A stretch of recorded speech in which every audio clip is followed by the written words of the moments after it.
everything is in danger, everything is being cut. Libraries are just one example of massive damage being wreaked on the whole of what you might call civil society in this country. The library needs to be open, it needs to have properly qualified staff, and it needs to be properly stocked.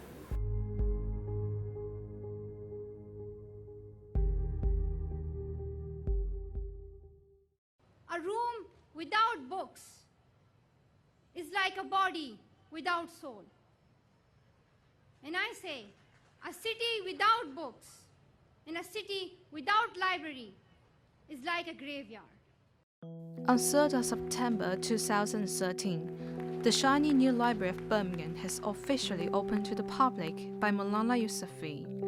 The new library costs £188 million, which has been described as the largest public lending library in Europe. The library has a number of significant collections and a specialist Shakespeare memorial room. More than 2 million people come to visit the library in 2014, and now it becomes 10th most popular attraction in the UK. The Library of Birmingham will close in 10 minutes, and at this point, our lifts will stop operating and park safely on the ground floor. However, in 2015, Library of Birmingham is facing 130 million cuts of the budget. To deal with the massive cut, the City Council Cabinet members for Culture decided to reduce the opening time from 73 hours to 40 hours per week, and nearly 100 librarians lost their job. We're very concerned because it's a very young city, the youngest city in Europe. What we're concerned about is the library hours were much reduced in April. This has affected a lot of people, including students particularly, and at 11 o'clock every morning there are up to 200 people queuing to get into the library. And for some disadvantaged groups, students, the young, the poor, the unemployed, the library is one of the last public spaces where people can access, and also many people can't afford to buy books, many people can't afford to use the internet. Plus, even if you do have the money, there are books in this library that you wouldn't necessarily be able to buy or access that may be out of print. So we're very, very concerned. In August, a small leaflet with the title of Books Required caught the attention of public. It shows that due to the public saving cuts, no new books or newspapers will be purchased for readers. Few libraries are now seeking for donations. Nationally, we've been all a bit devastated by the news because Birmingham's gone out of its way to make the Library of Birmingham a big thing. So to have a whopping great big building with no money spent on new books on it is quite shocking. Now, public libraries aren't 100% about books. There's online access, there's all sorts of things, free study space and so on that you provide as well. But to have a library service with old or no books on the shelves, well, what sort of message does that say about Birmingham? I think it says that for least that they've not planned financially successfully 5 years ago for possibilities now. And I suspect also that the first word when people who talk about Birmingham a year ago was, wow, what a fantastic place, and now it's, what a shame, which is completely not the message they should be sending. And book funds are not a large amount of money. Book funds are actually a small percentage of the total amount. So to cut that sends completely the wrong message, and I think we're all a bit saddened by it, frankly.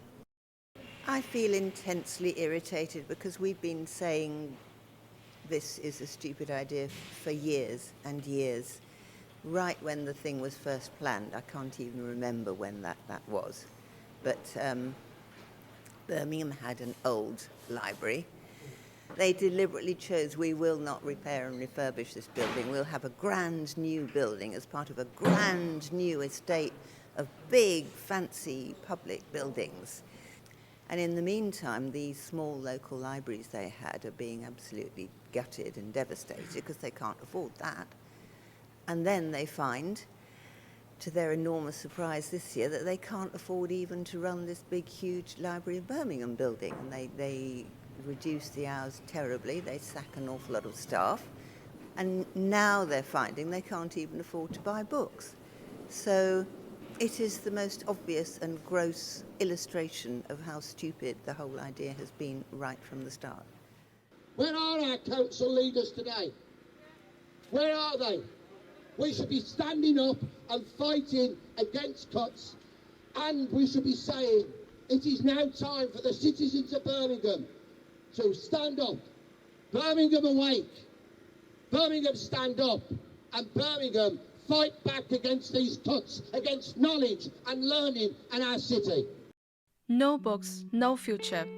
Up to 150 people gathered outside the Library of Birmingham in protest at the proposed cuts to hours and books. The demonstration was organized by the Friends of the Library of Birmingham, which was also attended by members of Public Service Union and the National Union of Teachers.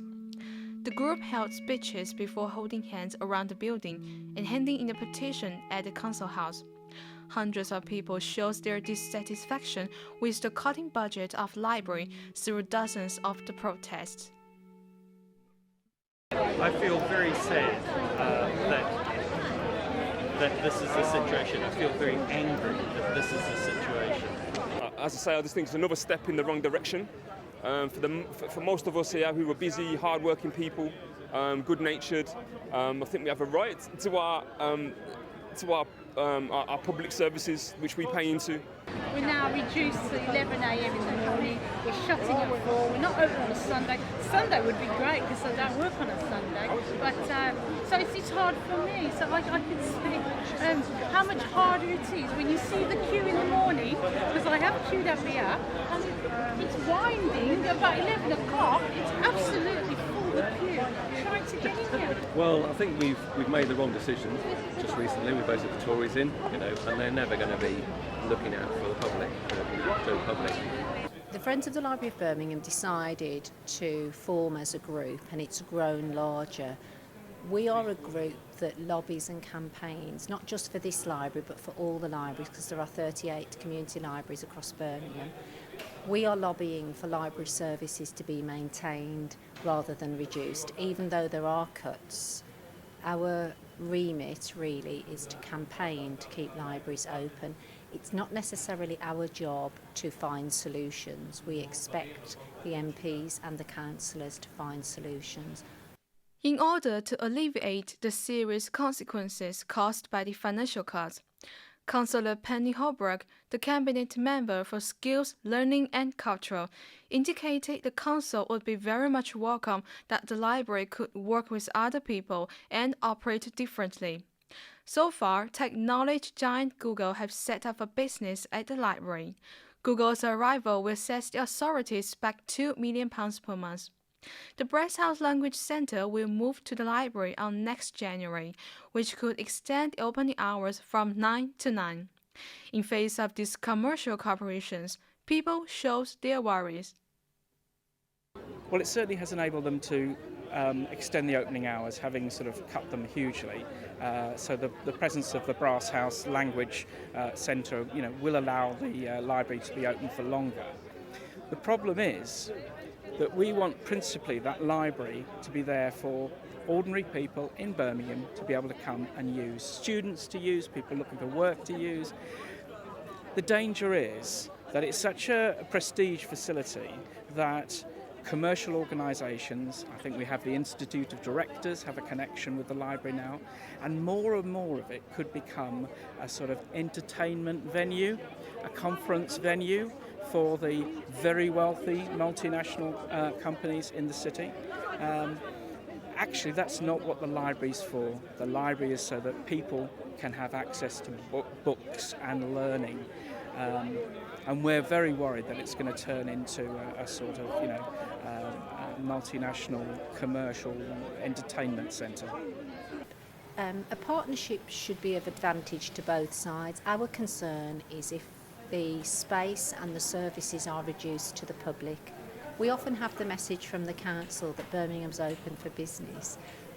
We would very much like Birmingham to be open for learning and for leisure, and our concern really is that we've lost so many public spaces, and we are concerned because as taxpayers, we pay our taxes and we're getting less and less for our taxes. And many of us worked in education or worked in social services, and we're deeply concerned about the impact upon many ordinary people. We want Birmingham to be seen as a city of learning, a city of libraries, not just a city of entertainment and drinking and dancing and business and shopping. You can only shop if you have money.